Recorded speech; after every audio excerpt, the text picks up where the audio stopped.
In its annual report, the National Health Authority said it had empanelled an additional 28,000 hospitals to the AyushmanBharat or Pradhan Mantri Jan Aarogya Yojana scheme. Private hospitals provide about 45% of medical facilities. The Indian government launched this health insurance assurance program in 2018 and now has 190 million registrants. About 40 million have already taken services under this scheme.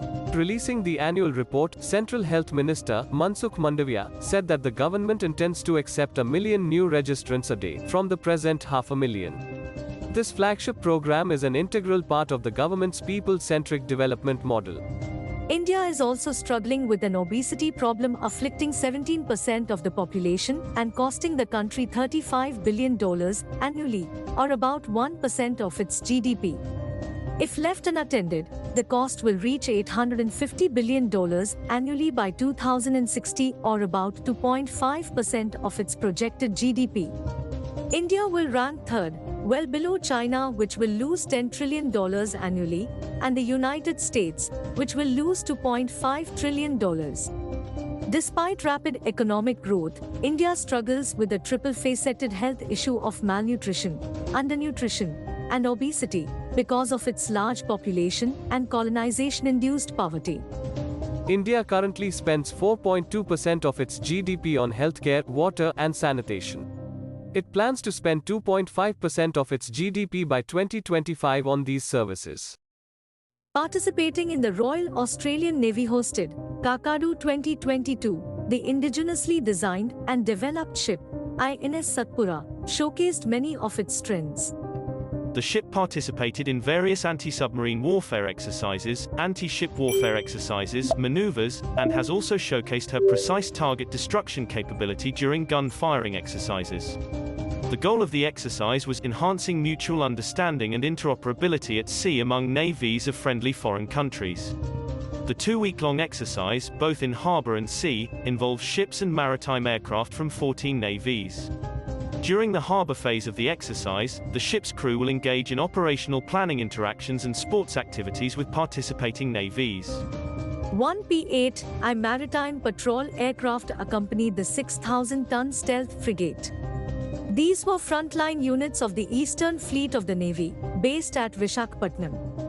From being one of the largest importers of defense equipment, India is slowly moving towards defense self-reliance and exports.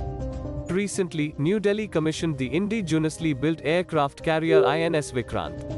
It inducted a squadron of homemade advanced light helicopter Mk-3 with the Indian Coast Guard. It had also successfully tested a series of new missiles, including the nuclear-capable ballistic missile system called Agni-P. India is now exporting defense products to 75 countries, and its exports have grown 334% in the last 5 years.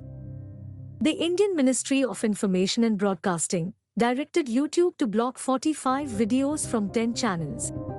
The government accused these channels of propagating fake news and morphing videos to spread hatred among religious communities.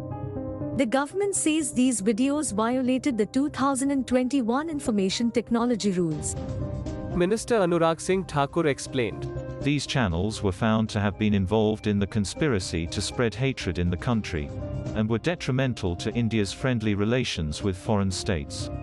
This is a continuous process, and action will be taken against all such sites and channels in the future as well." These videos covered the Agnipath military recruitment scheme, defense forces, the national security architecture, and Kashmir. They had gained over 13 million views. By wantonly depicting parts of Jammu and Kashmir and Ladakh outside Indian borders, they were detrimental to India's sovereignty and territorial integrity. Some of them called for a religious civil war in India. The Gujarat government said it provided appointment letters and apprenticeship contract letters to an unprecedented 149,000 youth in the state. Stating that Gujarat has become a growth engine in the country, Chief Minister Bhupendra Patel attributed this growth to the foundation laid by Prime Minister Narendra Modi. Modi was the Chief Minister for 3 terms before moving to the national stage. 20 years ago, Gujarat produced 99 megawatt of renewable energy, which has grown to 16,588 megawatt. Power generation has increased from 8,750 megawatt to 40,138 megawatt. The Narmada water usage has grown from 26% to 94.86%. Micro, small, and medium enterprises have mushroomed to 8.66 lakhs from 2.74 lakhs. The state trains 2.17 lakh students in 125 courses in over 600 Indian technical institutes. The state also organized 900 job fairs where 300,000 job aspirants found work. A job portal linking employers and prospective employees placed over 200,000 people. Gujarat has traditionally been a very business-friendly state. It embraced financial tech and manufacturing early as its areas of focus. Recently, Vedanta and Foxconn announced a multi-billion-dollar investment to create a factory for computer chips. Over 20 naval ships from the United States of America and South Korea participated in a significant drill of the Korean Peninsula's east coast.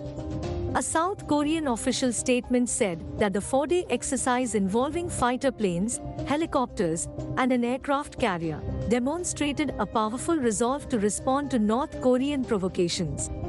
North Korea might have test-launched a nuclear-capable, highly maneuverable ballistic missile that flew 600 kilometers at an altitude of 60 kilometers. The rocket could strike a southeastern South Korean port, Busan, which hosted these exercises.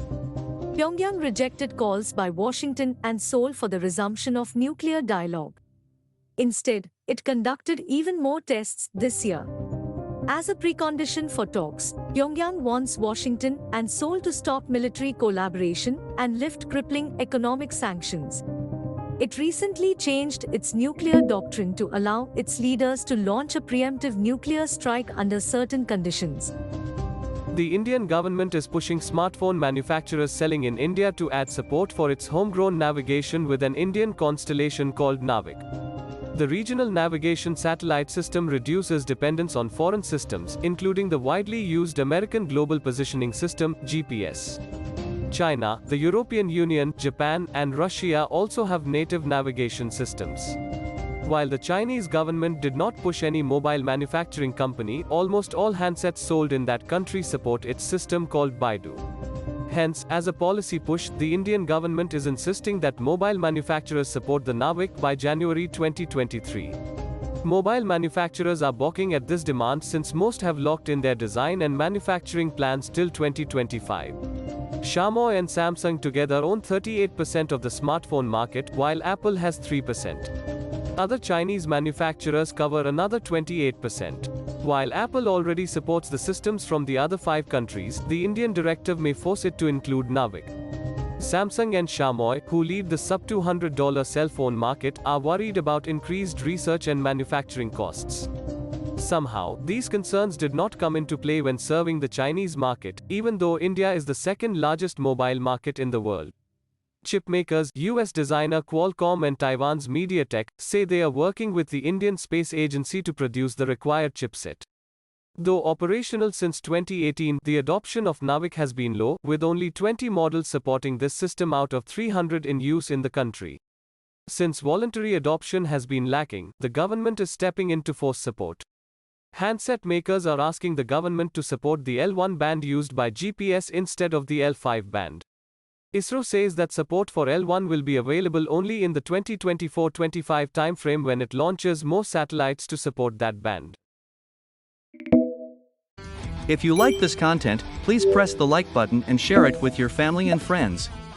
Please consider subscribing to this channel. It is free.